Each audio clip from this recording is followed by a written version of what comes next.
Hello, welcome to my midterm written by me, Allison Manchester. To start off, here is my description of the family and their identifying problem. To start off, we'll do the agency setting and my role. So I am using a fake family from a movie/book series, and of course, I'm going to use what I talked about in class. I'm going to use the Malfoys from Harry Potter, and this specifically takes place during the Half-Blood Prince and the Deathly Hallows. So certain things haven't happened yet. The Malfoy family presented to the fake Boston University Behavioral Health Clinic due to conflict between the parents and the son, and I'm a family social worker assigned. Presenting problem is that the son is isolating himself and showing signs of depression due to current conflict in the world that he is forced to be a part of, and father doesn't believe anything is wrong, while mother is very concerned and worried for his safety. Up next is the genogram. Now, at the bottom, it does say created with Genogram AI. I did not make this with AI. I just looked online to see if there was a software that I could make an actual genogram with instead of writing one out and making it very messy and scribbly, and I found it. But trust me, I did not use this with AI, as you can tell, even though there is information on here that is very not relevant to this assignment. I put it on there for funsies. As you can see, Draco is the primary person in the key, and there are different things to showcase different emotional connections. As you can see how the Malfoys have hatred to the people who are against them in their beliefs. And even for fun, I included who's in love, who's best friends. I included that Remus was a werewolf. And I also included their socioeconomic status because it was an option and I thought it would be pretty cool. As you can see, the Malfoys are pretty upper class versus if you go to the Tonks and Remus, they're middle class and working class, whereas Harry is in poverty and he's the only one in poverty. And I also like to note that Sirius, I would put him as upper middle because he's on the run during this point. I mean, he's passed at this point, but he was on the run and had generational wealth to sustain him to survive. But also, like I said, none of that is key to this project. The only one that needs to be focused on is Draco and his high upper class status, as well as his closeness with his family and whatnot. So, enjoy my genogram. I had a lot of fun with it, and the website that I used was very informational and had a lot of nice little things to use for the genogram. For the last part of the first section, it is the relevant family history. So the son, Draco, lives with dad Lucius and mom Narcissa, but Draco goes to Hogwarts boarding school, basically full-time except for the holidays and over summer, but explicitly does not return to school during the year of the Deathly Hallows, which is his last year. The family is a part of the Sacred 28, which is the most pureblood wizarding families. They side with Voldemort during both wars, with them being high-ranking on his side. They agree that magic should only be taught to purebloods, and they hate muggles, which are people without magic. There is active tension throughout the whole family as they're actively following Voldemort, but they want their family to be safe, but also do what he tells them to do.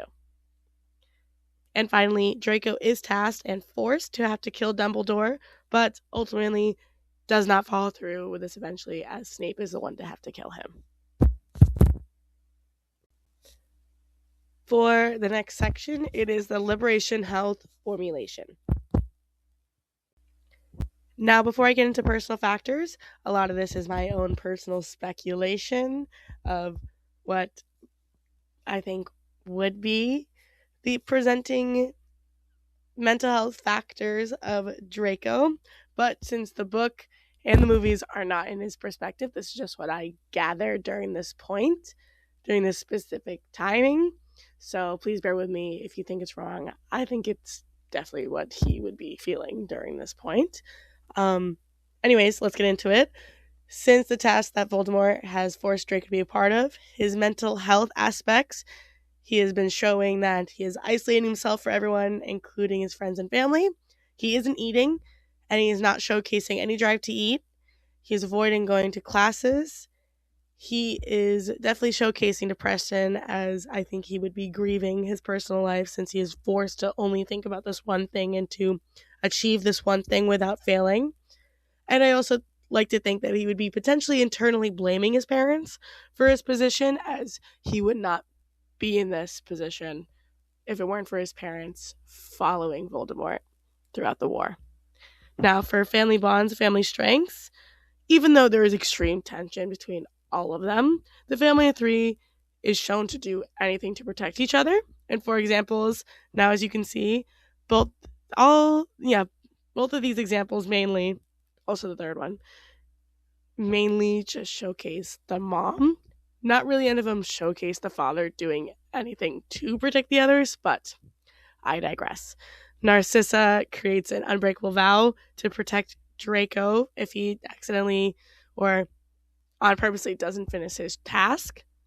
And then during the final battle, at one point, Voldemort thinks he killed Harry. Narcissa goes over.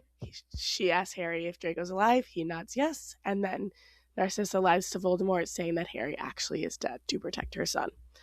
And also in another example is that the three of them lead the final battle together after Voldemort dies. For the next part, it is cultural factors. Now, they are a very high-status family with no need to work, and even though they come from generational wealth, Lucius did end up working as a school governor, but then lost his job. That's an institutional factor that I will get into at that point. Also, they do have house elves, servants that they treat very badly. That is shown in the Chamber of Secrets when he treats Dobby like crap. They basically treat these house elves like slaves. They are against muggles and muggle-born wizards. They constantly use the term mudbloods, which is actually a slur that they use.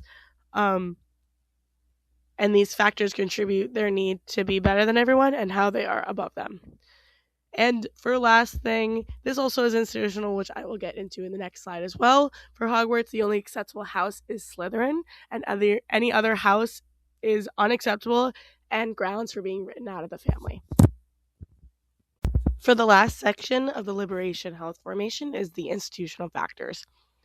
Although the family does not need to work, Lucius did have a job as school governor, but he did lose his job due to, in the end of the Chamber of Secrets, blackmailing all the other ones for getting rid of Dumbledore for a second. But like I said, he ended up losing his job and he got caught blackmailing. They have a long-standing tradition of attending Hogwarts and being sorted into Slytherin. Slytherin has historical ties to the family as they are embodying the house's values of ambition, cunning, and loyalty to the dark side, which supports their elitist mentality. Hogwarts is very progressive and liberal and accepts all types of wizards and is constantly going against the pureblood supremacy. And the family is not influenced by the school, but it seems to help Draco a little bit, as this is the reason he ultimately hesitates and does not kill Dumbledore. For the final section of this midterm, it is providing support using liberation health interventions. Our next slide is the formulation that I've come up with. Now, please bear with me as this is kind of a big paragraph. I also stutter, and it's going to be a repetition of all the other things I just said, just now or cohesively, so please bear with me on this. Draco Malfoy is, during this time between the ages of 16 and 18 years old, he is the only son of two parents that are still married. He comes from a big family, although only him and his parents are close.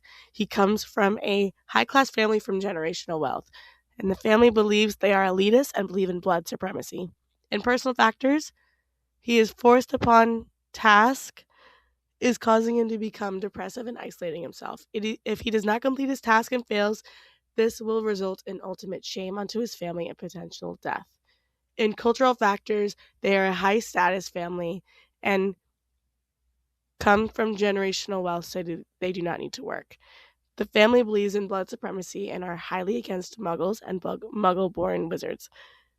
This results in Draco having an elitist mentality and believing that he's better than everyone else.